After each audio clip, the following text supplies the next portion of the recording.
Well, the crisis in Afghanistan is deepening this morning. The Taliban has captured a sixth provincial capital yesterday. With the U.S. withdrawing from the country, the Taliban is stepping up its assault. The escalating violence does not seem to be changing the U.S. military's decision to pull out of the country.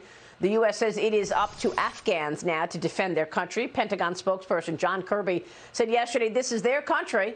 These are their military forces. These are their provincial capitals. Their people to defend. It's really going to come down to the leadership that they are willing to exude. With me now is Fox News senior strategic analyst General Jack Keane. And General, it's great to see you. Thanks very much for being here. Look, you called this. You said if we move out too quickly, the Taliban's going to take control. That is exactly what is happening. What about the women and children in Afghanistan? Are they safe right now? Oh, no, far from it. I mean, we already know in the districts that the Taliban have taken over, radio, television is shut down, music is shut down. Women have to be escorted if they leave their homes. They're being taken out of the prominent jobs many women have in civil society to this day. They're being denied those positions. And certainly, they're going to be completely covered up in their burqas as time goes on. Yes, I mean, the women's rights are going to be denied under the Taliban. And that is why every single year in survey after survey that's been conducted for 20 years, the people of Afghanistan have rejected the Taliban to a tune of 85%. It's the most unpopular insurgency in recorded history is what the Taliban represents when it comes to the Afghan people. So, I mean, is this a direct result of the U.S. leaving? I mean, we knew the Taliban's really priorities and what they would do. You said it from day one. Yeah. Well, I think what's really happening here is President Biden is going to come to regret this decision. Remember, he made this decision over the objections of Secretary Austin and his military field commanders, members of his national security team. And much to the surprise of some, but not to us who are observing this, is that the NATO countries who are participating in the mission in Afghanistan also did not want to leave. So this is a decision that President Biden very much owns.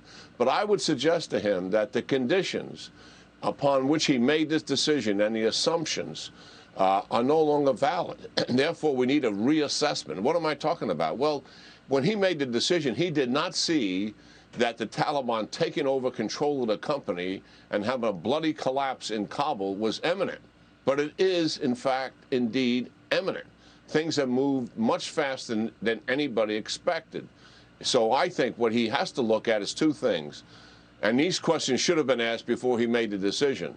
What do we still need to do to sustain the Afghan government? And two, what support can we provide to the security forces that we're not providing now to prevent a takeover by the Taliban of those forces? And that would, I think, kick out a number of things that we can do. One, as an example, is we can provide special forces to help with the targeting of air power. Without that, air power will be somewhat negligible. You need someone on the ground to know where the friendlies are and where the enemy is to deliver that fire very effectively and also efficiently. That would assist rather significantly. And there's other countries in the region. They're all thrilled that the United States is leaving. You know, Russia, China, Pakistan, but also India, who doesn't want the United States to leave. But they all have a vested interest here. They do not want the Taliban to take over. Let's get them involved in the future stability. I mean, I understand that's going to be hard work because those countries don't want anything to do with the United States continue to have influence in the region. But certainly that diplomatic effort is worth it. But mostly, this is a military issue right now. And what can we do to assist? Yeah, we've talked about China waiting in the wings, and I want to get your take on China in a minute. I want to get your take on my interview with Jamie Dimon. But let me just get a quick comment on the military now becoming the latest to get a mandate for the COVID-19 vaccine, General. The Pentagon will require all troops to get vaccinated by September 15th. Fauci the other day said, as soon as we have full approval, the mandates are going to start spiking everywhere. Once we're out of this emergency use authorization. But look, the mandates have begun. Oh, yeah. Well, I mean, this should, in my own mind, United States military is used to getting shots. I mean, we get vaccine shots and shots continuously, whatever area we're deploying to.